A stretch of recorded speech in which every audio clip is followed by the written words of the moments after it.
Preteky v love pstruhov i kaprov boli pre rybárov z Levoče i okolia začiatkom novej sezóny. Mnohí z nich sa už teraz tešia na ďalší lov, ktorý bude oveľa väčším kumštom ako chytanie rýb nasadených umelo do rybníka. To sú také brojlerové ryby, vychované v odchovniach. Oni proste sú odchované na granulách, sú zvyknuté proste prijímať potravu, nie sú ešte oťukané, hej, od rybárov.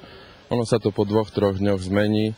Ryby proste získajú svoje skúsenosti a už potom bude kumšt uloviť rybu. Zatiaľ, čo neskúsené ryby na udicu priam skáču, ostrieľané, ktoré majú skúsenosti s háčikmi, sa udici i návnade vyhýbajú. Rybári sa však zhodujú v názore, že rybačka s nevysadenými rybami je zaujímavejšia. Sú to ryby z odchovu, ktoré neboli ešte dopíchané, ktoré, dá sa povedať, z hľadiska ulovenia sú ľahšie loviteľné. Otvorenie pstruhovej sezóny na Levodskej doline si nenechal uísť ani slovenský reprezentant rybolove Michal Beňatinský. Ako potvrdil, muškárenie predstavuje jednoznačne náročnejší spôsob rybolovu. Podľa jeho slov ide o výnimočný štýl rybáčenia, alebo jednoducho povedané o životný štýl. Človek musí zladiť všetko, tie ruky a pohyb len s tým jedným a aj to viazanie mušek a príprava na to rybárčenie je osobitné. Rybár nechytá ryby len s tým, že by ryby použil ako na prípravu jedál, ale ide mu hlavne o to prekabatiť tú rybu a vyžiť sa s ňou. Vlastne v celej filozofii muškárenie je proste, by som povedal, že už taká vysoká škola rybolovu. Je považované za kráľovskú disciplínu. Má pôvod niekde v Anglicku, v Írsku a odtiaľ sa to rozšírilo do celého sveta. Keďže mušky sú prirodzenou potravou rýb, takejto návnade zväčša neodolajú. Šance muškára sú teda o to väčšie. Druhým spôsobom je lov rýb na prívlač, čo znamená loviť na umelé návnady, bliskáče alebo twistre.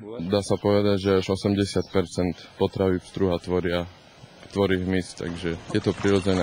Aj ten najviac proste najedený pstruh si tú malú mušku už dá, hej. On po tej veľkej nástrahe už nejde, hej, ale tú mušku si dá ako taký zákusok vždycky. Svoje skúsenosti s náročným spôsobom rybolovu má aj Michal Beňatinský.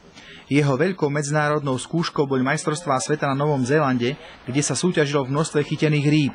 Ako záleží to od revírov, kde sa chytajú tie ryby. Sú revíry lepšie, kde sa chytajú aj za 2 hodiny, napríklad 60 rýb. A sú revíry, kde sa chytá 1 ryba, alebo žiadna. Na majstrovstvách sveta v jazerách Nového Zélandu chytali rybári v priemere 5 a v riekach dokonca až 20 rýb. Je to krásna krajina, nádherná príroda, niečo úžasné a rýb tam bolo požehnanie. V každom prípade je rybolov skutočnou filozofiou a finančne náročným športom.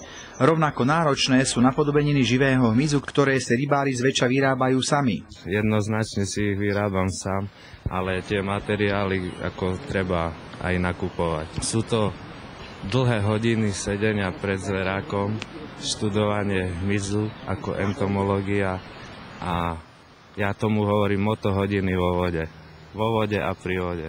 Rybárska sezóna je už v plnom prúde a ako mnohí potvrdili, spojenie rybárčenia s pobytom v prírode a napätím, ktoré rybolov prináša, je najmä relaxom i neopakovateľným zážitkom.